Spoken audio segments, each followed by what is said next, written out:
Telecom वाला share लेकर आइए, वोडाफोन आइडिया। क्योंकि आज हमने देखा कि ये शेयर 52 हफ्ते के निचले स्तर पर पहुंचा। 9 रुपये 79 पैसे का इसने लो बनाया।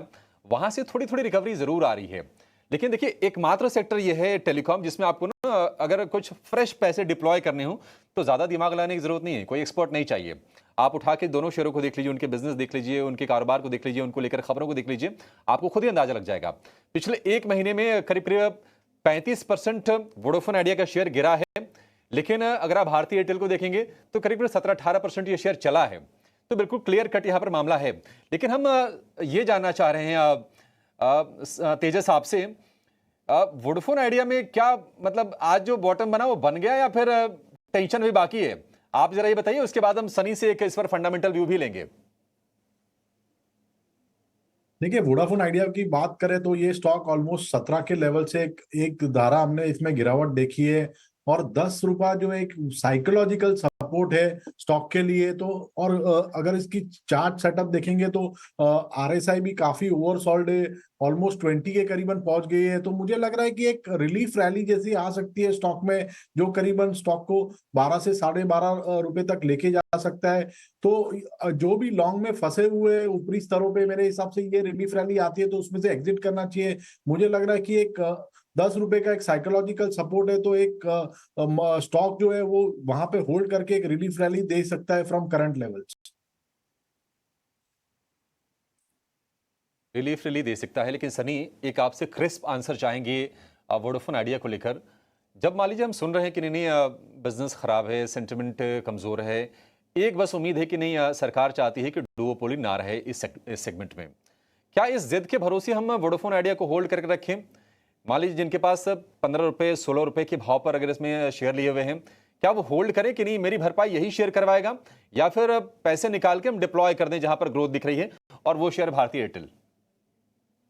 आई थिंक जो बेसिकली वोडाफोन आइडिया का जो प्लान था रिवाइवल का, उसमें एक ये बहुत अहम मुद्दा था कि जो गवर्नमेंट की जो लाइबिलिटी है in the form of tax या ईजीआर जो ड्यू है, वो कहीं ना कहीं गवर्नमेंट की ओर से माफ कर दिए जाएंगे। और ये रिवाइवल प्लान का एक बहुत अहम हिस्सा था। आई थिंक अब जब ये रिजेक्ट कर दिया गया सुप्रीम कोर्ट की ओर से, तो अल्टीमेटली जो कंपनी का जो प्लान रहेगा आगे जाके कि ये जो इसकी जो भरपाई है वो कैसे की जाएगी, एट द सेम टाइम जो डेट मोबिलाइज करना है कंपनी को 50,000 करोड़ का इंफ्रास्ट्रक्चर अपग्रेड करने में, उसके ऊपर भी कहीं ना कहीं मूवमेंट स्लो होती नजर आई है। तो एट अ करंट जंक्चर मुझे लगता है कि अगर आप ऑलरेडी इन्वेस्टेड है तो बने रहिए। मे बी शायद और थोड़ा डाउनसाइड हमें देखने मिले, बट जो फ्रेश इन्वेस्टर है मैं उन्हें अभी फ्रेश इन्वेस्टमेंट करने की सलाह नहीं दूंगा। रादर देन वोडाफोन बेटर है कि आप भारती या रिलायंस पर फोकस कीजिए अगर टेलीकॉम में बेट लेना है। शेयर जो आज झूम के चला है वो है बीएसई का शेयर। इनफैक्ट अगर पूरे हफ्ते की बात करें तो करीब करीब 30-35% के आसपास की तेजी बीएसई के शेयर में आ गई है। 4,000 रुपए के आंकड़े को पार किया है। बीएसई के शेयर में ये तेजी बन क्यों रही है, ये बताने के लिए हमारे सहयोगी पूजा त्रिपाठी हमारे साथ जुड़ गई हैं।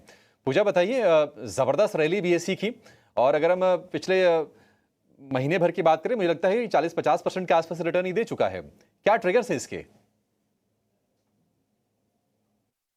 जी, बीएसई लिमिटेड की बात करें तो आज भी स्टॉक में शानदार तेजी, और पिछले 2 महीने में 90% केवल 2 महीने में 90% ये स्टॉक भाग चुका है। जोरदार तेजी अभी भी जारी है और इंट्राडे में 4040 का नया रिकॉर्ड बनाया स्टॉक ने। 30 जुलाई को 2115 के निचले स्तर से शेयर अब तक 90% भाग चुका है। बीएसई के लिए कुछ तेजी के ट्रिगर्स की बात करें तो पहला तो ये है कि कैपिटल मार्केट और आईपीओ मार्केट में काफ़ी अच्छी मजबूती नजर आ रही है। एनएसई के आईपीओ की तारीख जैसे जैसे नज़दीक आ रही है, शेयर की भी री रेटिंग हो रही है। हाल फिलहाल में सेबी ने एनएसई और 7 पूर्व कर्मचारियों पर आरोप खारिज किए। कोलोकेशन मामले में साक्ष्यों के अभाव पर आरोप ये खारिज कर दिए। एनालिस्ट के मुताबिक मार्केट शेयर में बढ़त होने की और उम्मीद बताई जा रही है। बीआईएस की तरफ से बाजार में मजबूत खरीदारी हो रही है। रिटेल निवेशकों का रुझान बढ़ा और डीमैट खातों में भी हम देख रहे हैं कि लगातार एक बढ़ोतरी देखने को मिल रही है।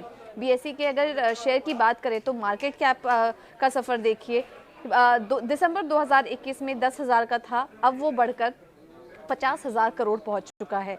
बीएसई के शेयर का अगर शेयर प्राइस अगर देखें तो मात्र एक साल में ही 230% की तेज़ी ये दिखा चुका है।